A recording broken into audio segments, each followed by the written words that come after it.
बिहार के एक गांव में मरे हुए लोग जादू से जिंदा हो जाते हैं। पर क्या ये जादू आपको भी छू पाएगा? आइए जानते हैं इस वीडियो में। ये कहानी है नीलोत्पल मृणाल की किताब यार जादूगर की। नीलोत्पल मृणाल एक साहित्य अकेडमी युवा अवार्ड विजेता हैं और इससे पहले भी इनकी दो किताबें आ चुकी हैं, डार्क हॉर्स और ऑघर, और ये इनकी तीसरी किताब है। इस किताब को छापा है हिंद युग्म पब्लिकेशन ने। अक्टूबर 2021 में ये किताब आई थी और इसका प्राइस है 199, और मुझे ये एक बुक फेयर में 150 रुपये की मिली थी। पर इस किताब में करीबन 240 पेज है।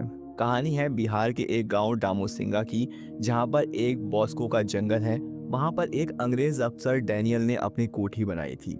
वो कोठी अब हो गई है खंडर, पर लोगों का मानना है कि उस डैनियल का भूत अभी भी उस कोठी में रहता है। और सूरज डूबते हुए उस कोठी क्या, उस जंगल के आसपास भी, बॉस्को के जंगल के आसपास भी लोग जाना नहीं चाहते हैं।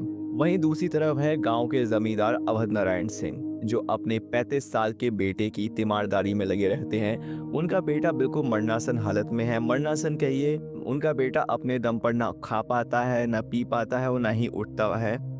दोनों पति पत्नी उसकी तीमारदारी में लगे रहते हैं। वो उसकी उसकी हालत एक नवजात शिशु की तरह है, जो हर चीज के लिए अपने माता पिता पर निर्भर होता है। एक दिन अवध नारायण सिंह की बीवी कहती है कि हमारे खेत में काम करने वाले मजदूर फूलचंद पासी को बुला लिया जाए, वो थोड़ी सी हमारी तीमारदारी में मदद कर देगा। तो अवध नारायण सिंह फूलचंद पासी को बुलाते हैं और उसे अपने घर के अंदर ले जाते हैं। अवध नारायण सिंह के बेटे जेपी को इस हालत में देखकर फूलचंद पासी तो एकदम सन्न रह जाता है, क्योंकि दरअसल बात यह है कि 2 साल पहले जेपी की मृत्यु हो चुकी थी और फूलचंद पासी खुद उसके अंतिम संस्कार में मौजूद था। ये सब देखकर फूलचंद एकदम सन्न रह जाता है और फिर अवध नारायण सिंह उसे बताते हैं कि डैनियल की कोठी में एक अंग्रेज तांत्रिक रहता है जो मरे हुए को जिंदा करता है, पर जिंदा करने के बदले में वो अंधा पैसा मांगता है। किसी तरह से जुगाड़ करके वो पैसा देकर अपने बेटे को वापस लाए हैं कि उनके बुढ़ापे का सहारा, उनका वारिस उनकी जिंदगी में वापस आ सके।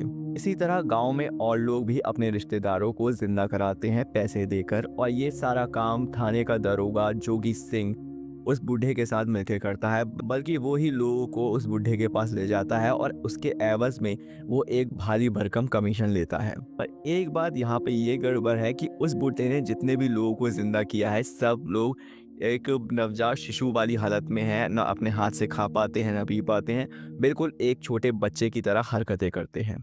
क्या ये लोग कभी ठीक हो पाएंगे? और क्या है इस बुढ़े का राज? और जोगी सिंह किस तरह अपने लालच के गड्ढे में गिरता चला जाता है?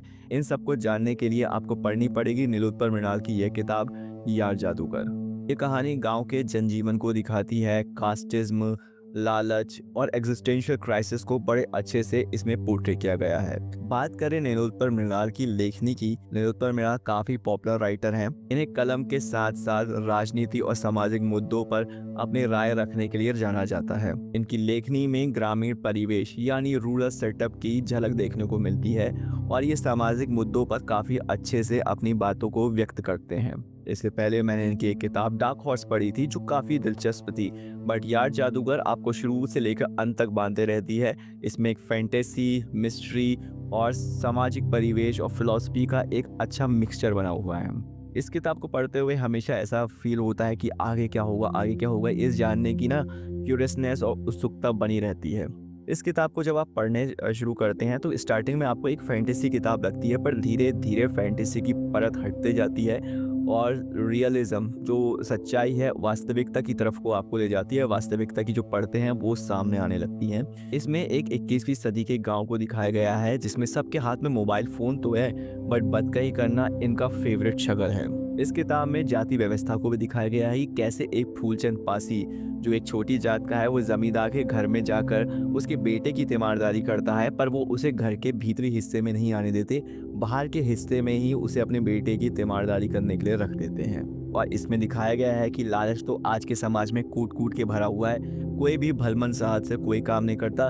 सबका इसमें कोई भी काम करने में, किसी की हेल्प करने में अपना अपना स्वार्थ छुपा होता है और उनकी अपनी नीड्स होती हैं। उसके अकॉर्डिंग लोगों के स्वभाव, मेल जोल, सब चीज़ें बदलती जाती हैं। बस एक माँ है जो अपना असली पक्ष सामने रखती है, जो अपने बेटे को तड़पते हुए इस मरणासन हालत में नहीं देख सकती है और वो अपने बेटे के लिए मौत मांगती है। ये सीन इस कहानी में काफ़ी दिल को निचोड़ देने वाला था और इसमें हर रिश्ते की बनावटें दिखती हैं, सिस्टम की हायरार्की कैसे किस तरह से ध्वस्त होती है, वो चीज़ें भी दिखाई गई हैं। इस किताब में जोगी सिंह, अवध नारायण सिंह तो लालच की मूरत दिखते हैं, वहीं हमें जो डैनियल की कोठी वाला बूढ़ा है वो एक मिस्टीरियस लगता है, तो दूसरी तरफ फूलचंद पासी और सुंदर हमें हंसाते हैं, गुदगुदाते हैं, पर वो सामाजिक व्यवस्था पर व्यंग भी करते हुए जाते हैं।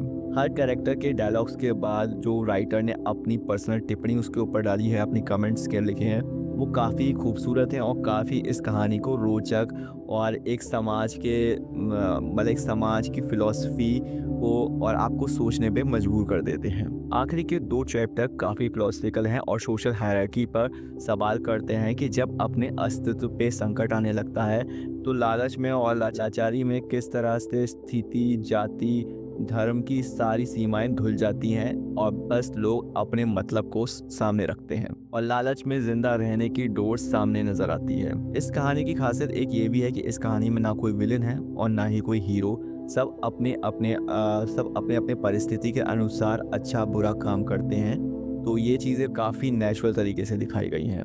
लास्ट के चैप्टर में ही लास्ट के एक मोड़ पे मौत के देवता, मृत्यु के देवता यमराज और उनके बेटे का संवाद दिखाया गया है। थोड़ा अचानक से आता है तो थोड़ा डिसअपॉइंटिंग लगता है, लेकिन मुझे लगता है शायद राइटर को यहाँ पर लॉजिकल एक्सप्लेनेशन, जादू का लॉजिकल एक्सप्लेनेशन देने की नीड महसूस हुई होगी, तो इस वजह से उन्होंने इन चीज़ों को यहाँ पे डाला है। और मेरे पॉइंट ऑफ व्यू से मुझे ये सब चीज़ें यहाँ पे गैर ज़रूरी लगती। फिर मुझे यमराज और उनके बेटे के बीच की जो बातचीत है वो काफ़ी दिलचस्प और एक दिमाग खोल देने वाली चीज़ें लगी।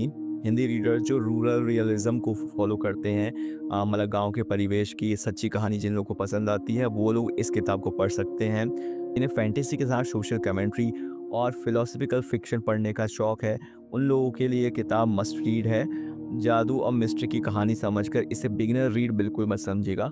बिगिनर्स के लिए ये किताब नहीं है। थोड़े से अगर आप मैच्योर हो जाएँ किताब पढ़ने में, फिलोसॉफिकल चीज़ें आपको अच्छी लगती हैं, तो ये किताब आपके लिए है। मैंने इस किताब में खुद को देखा, अपने आसपास के परिवेश, अपने आसपास के लोगों को देखा, तो शायद ये किताब पढ़ते आप लोग भी अपने आप से जुड़ें, आपको पता चले कि समाज किस तरह से व्यवस्थित है और लोगों की फ़िलॉसफ़ी आजकल किस तरह से चेंज हो गई है। मैंने बताई थी ना कि इस किताब की ख़ासियत है कि कोई हीरो या विलेन नहीं है, सब अपनी-अपनी परिस्थिति के अकॉर्डिंग, अपनी सिचुएशन के अकॉर्डिंग रिएक्ट करते हैं, कोई अच्छा या बुरा करते हैं। सो ये चीज़ इसको ख़ास बनाती है।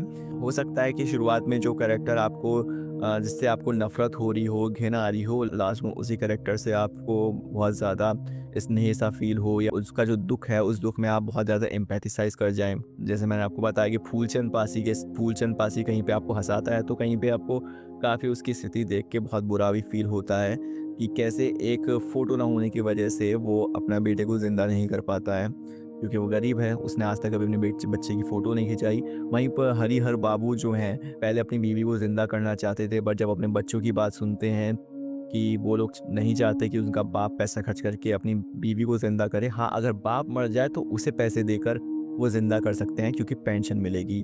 तो वहाँ पे वो फिर बाद में मना कर देता है कि मेरी बीवी को ज़िंदा नहीं करना, और जो बुड्ढा और हरिहर बाबू के बीच में जो फ़िलॉसफ़िकल बातें होती हैं, वो काफ़ी तरीके से इस किताब को बहुत ही फ़िलॉसफ़िकल टच देती हैं। किताब पढ़ने के बाद हल्का भी हुआ और दिमाग भारी भी, दोनों एक साथ में। रेटिंग्स तो मैं किताब को देता नहीं हूँ, पर अगर आपको फिर भी रेटिंग चाहिए तो मैं ऐसे कहूँ 4 आउट ऑफ 5 है ये मेरे लिए।